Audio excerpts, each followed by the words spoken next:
নিজেদেরই মধ্যে ঝগড়া, ফল অগ্নিগর্ভ ভাঙর। দলীয় সভায় কার্যত স্বীকারোক্তি মন্ত্রী শোভন চট্টোপাধ্যায়ের। কর্মীদের ক্ষোভের আঙুল আরাবুলের দিকে, অভিযোগের বন্যা। এই বিষয়ে কড়া ব্যবস্থার ইঙ্গিত। প্রয়োজনে দল থেকে তাড়ানো হবে ষড়যন্ত্রকারীকে। বুধবার এই আশ্বাস নিয়ে ভাঙড়ে ফিরলেন নেতাকর্মীরা।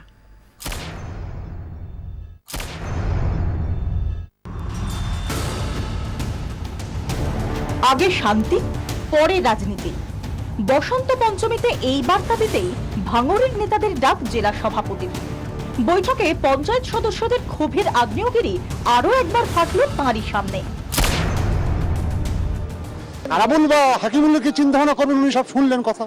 অত্যাচার অনেক করেছে, কি আমি আপনাকে কটা কথা বলবো অত্যাচারের। আরাবুল যদি সাসপেন্ড হয় আমাদের ওখানে, হাকিমুল যদি পঞ্চায়েত থেকে যদি প্রধান থেকে তাকে সাসপেন্ড করায়, দল তার থেকে ভালো থাকবে। দুজনকে বাদ দিলে আমরা গ্রামের লোক শান্তশিষ্ট হয়ে যাব। হ্যাঁ বলেছে, আমি ব্যবস্থা করব, দাদা বলেছে। না থেকেও এভাবেই কার্যত বৈঠকের পুরোটা জুড়েই রইলেন আরাবুল ইসলাম। দলের অন্দরে বারবার অভিযোগের আঙুল উঠেছে তার বিরুদ্ধে। বৈঠকে হাজির নেতাদের দাবি, এ নিয়ে জেলা সভাপতি শোভন চট্টোপাধ্যায়ের আশ্বাস তাঁরা পেয়েছেন। তিনি জানিয়েছেন, প্রয়োজনে দল থেকে বের করে দেওয়া হবে ষড়যন্ত্রকারীকে। শান্তি ফেরাতে যা যা করা দরকার সব করা হবে। ক্যামেরার সামনে অবশ্য আরাবুলের নাম নিতে নারাজ মন্ত্রী।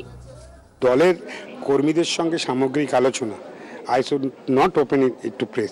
শান্তি ফেরাবার জন্য যদি আমাকেও চলে যেতে হয়, I have to accept that. আমি মনে করব যদি যারা যেটা করেছেন তারা সেটা ভেবে নেবে।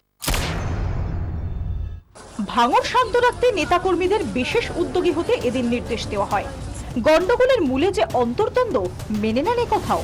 গ্রামের মানুষকে যেভাবে বিভ্রান্তি হয়েছে, এদের যতটা না পাওয়ার গ্রিড সমস্যা, বিভিন্ন আঞ্চলিক সমস্যা, সেটারই সুযোগ নিয়ে এদের কেউ কেউ বিভ্রান্ত করেছে। ভাঙড়ের সিংহভাগ পঞ্চায়েত সদস্যই এদিন বৈঠকে এলেও তাৎপর্যপূর্ণভাবে গড়হাজির ছিলেন আরাবুল ইসলামের ছেলে হাকিবুল। ব্যুরো রিপোর্ট, 24 ঘন্টা।